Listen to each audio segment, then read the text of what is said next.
আসসালামু আলাইকুম ওরহমতুল্লাহি ওবরকাতুহ।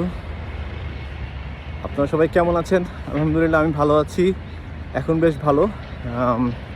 রোজার শেষের দিকে বেশি একটু অসুস্থ ছিলাম, সর্দি কাশি সর্ট অফ, অনেক বেশি সর্দি ছিল, কাশিও ছিল, জ্বরও ছিল ইনফ্যাক্ট। তো আলহামদুলিল্লাহ এখন বেশ ভালো।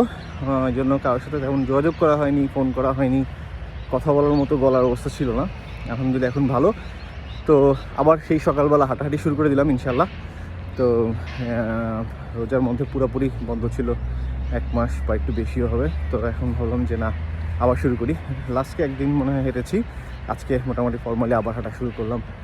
আলহামদুলিল্লাহ খুব সুন্দর weather, you can see the view.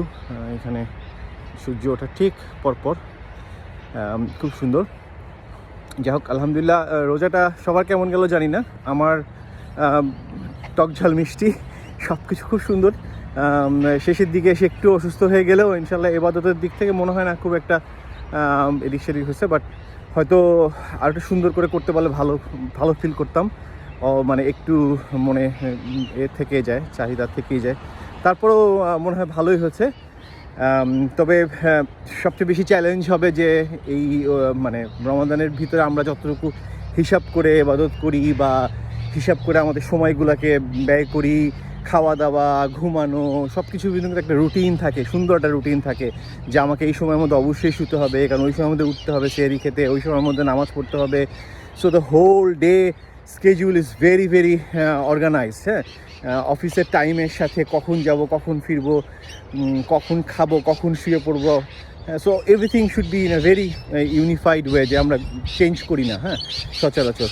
তো এখন হবে একটু ডিফিকাল্ট, কারণ ওই রোজার পরপরই সব কিছু একটু বাঁধ ভাঙার মতো সব কিছু এলোমেলো হচ্ছে। প্রথম 2-1 দিন তো ঘুম থেকে উঠতে উঠতে বেশ দেরি হয়ে গেল, জানি না কেন। তার আগের দিনও রাত 2টার সময় উঠলাম, কিন্তু পরের দিন 6টার সময় উঠতে পারি না।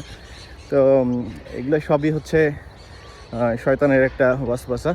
তবে যাই হোক, এটা তো থাকবেই, এটার ভিতর থেকে আমাদেরকে সামনের দিকে আগাতে হবে, যেটা আমরা সবাই জানি। বাট তারপরেও আমি আমার নিজেকে রিমাইন্ড করি, সবাই বন্ধুবান্ধবকে রিমাইন্ড করি যে আমরা কিন্তু হুট করে রোজা থেকে চলে আসছি শাবান মাসে এসেই কিন্তু সব কিছু বাদ দিয়ে দিলে হবে না।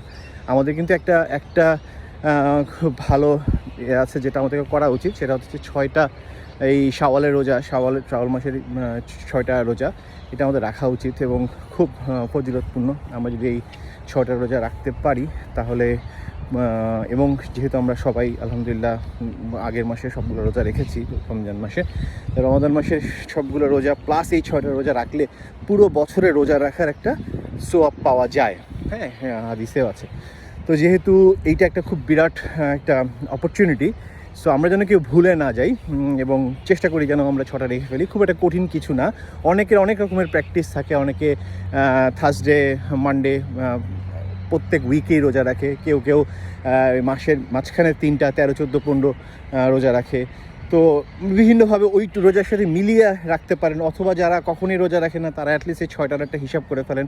একসাথে 6টা পরপর রাখাটা অনেকটা কঠিন লাগতে পারে, যেহেতু এটা রমাদান মাস না, অন্য মাসে এনথুজিয়াজম ওরকম থাকে না। বেটার হচ্ছে সপ্তাহে 2টো করে রাখেন, অথবা পরপর 2 সপ্তাহে 3টা করে রেখে ফেলেন। আমার অলরেডি একটা রাখা শেষ, আমি থার্সডেতে রেখেছি, ইনশাল্লাহ মানডেতে একটা রাখবো। সো মোটামুটি ইনশাল্লাহ প্ল্যান যদি সুস্থ থাকি, সব ঠিকঠাক থাকে, ইনশাল্লাহ 6টা রেখে ফেলবো। খুব একটা কঠিন কিছু মনে হয় না হবে। আর এবং মানে এটাও একটা খুব সুন্দর জিনিস, আমরা রমাদান ছাড়লাম কিন্তু রোজা এখনও ছাড়িনি। হ্যাঁ, তো এইবার আরও যদি একটু ব্যাকে যাই, আমরা কিন্তু রমাদান মাসে তাহাজ্জুদ পড়ার চেষ্টা করেছি, অনেক বেশি বেশি নফল ইবাদত করার চেষ্টা করেছি। তো সেটাও কিন্তু আমাদের ছাড়লে হবে না, যে আমরা যখন রমাদান থেকে চলে এসেছি আমাদের তাহাজ্জুদ পড়ার প্র্যাকটিসটা ছেড়ে দিলে হবে না, আমাদের তাহাজ্জুদ পড়ার প্র্যাকটিসটা চালিয়ে যেতে হবে। আবার ধরেন তাহাজ্জুদের সাথে সাথে নফল ইবাদত, ধরেন দিনের বেলা জিকির আজকার করা, কোরআন পড়া, সকালবেলা উঠে ফজরের নামাজের পরে কোরআন পড়া।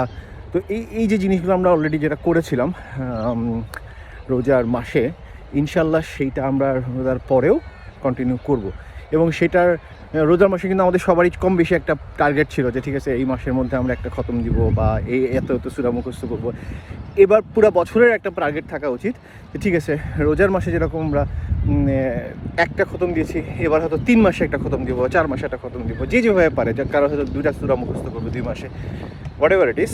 We should not totally leave this chapter and again wait for the another Ramadan to come back, because আমরা কেউ জানি না ইনশাল্লাহ আল্লাহ কী চান, আমরা আদৌ নেক্সট রমাদান পাবো কি না। দোয়া করি সবসময় যেন আমরা সবাই আবার একটা রমাদান পাই, কিন্তু still we should think about it যে আমাদের প্রত্যেকটা মোমেন্টকে ইউটিলাইজ করা ইনশাল্লাহ, আর সুস্থ থাকার চেষ্টা করা, সকালবেলা উঠে হাঁটা এবং খাওয়ার ব্যাপারে একটু লিমিটেড খাওয়া।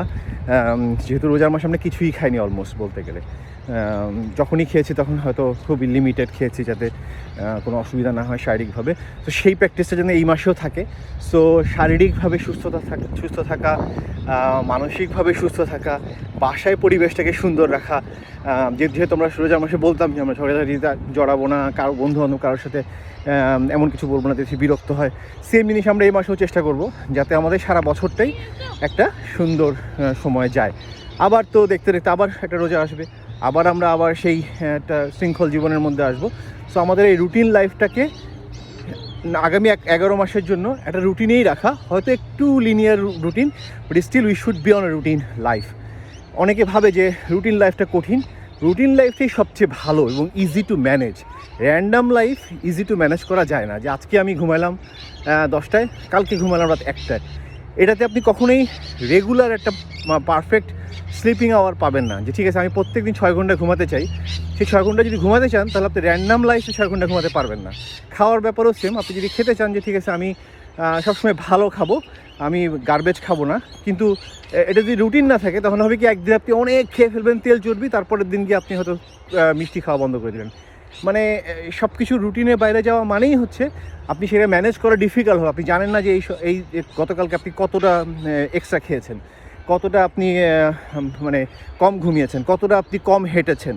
সো এই সব জিনিসগুলোর ভিতরে আপনার যখন রুটিন লাইফ থাকবে না, তখনই আপনি আপনার লাইফটাকে ম্যানেজ করতে পারবেন না। সব কিছু যারা পড়াশোনা করছে তাদেরও সেম রুটিন পড়াশোনা করতে হবে, যে আমি প্রত্যেক দিন 2 ঘন্টা পড়বো, প্রত্যেক দিন 3 ঘন্টা পড়বো। নট দ্যাট যে একদিন 6 ঘন্টা পড়লাম আর 5 দিন পড়লাম না, তাতে কোনো উপকার হয় না। হ্যাঁ, তো রুটিন অবশ্যই আমাদের থাকতে হবে, কিন্তু হয়তো রুটিনটা একটু লিনিয়ার হবে, যেহেতু এই মাসে আরও অনেক কিছু অ্যাক্টিভিটিস থাকবে। তো সেটার সাথে মিলিয়ে বাট রুটিন থাকতে হবে। সে রুটিনটা যদি প্রতিদিনেরটা না হয়, প্রতি 2 দিনে যেন হয়, প্রতি 3 দিনে যেন হয়, কিন্তু there should be a routine. Without routine it is very hard to manage. কোনো মানুষই ভালো কিছু করতে পারে না যদি তার লাইফে রুটিন না থাকে, এবং সেই রুটিনটা হয়তো ভিজিবল হয় না অনেকের সামনে, দেখা যায় না যে ও কি এটা করে সেটা করে, বাট ডেফিনেটলি ওই চ্যাম্পিয়ন লোকের একটা রুটিন থাকে জীবনে।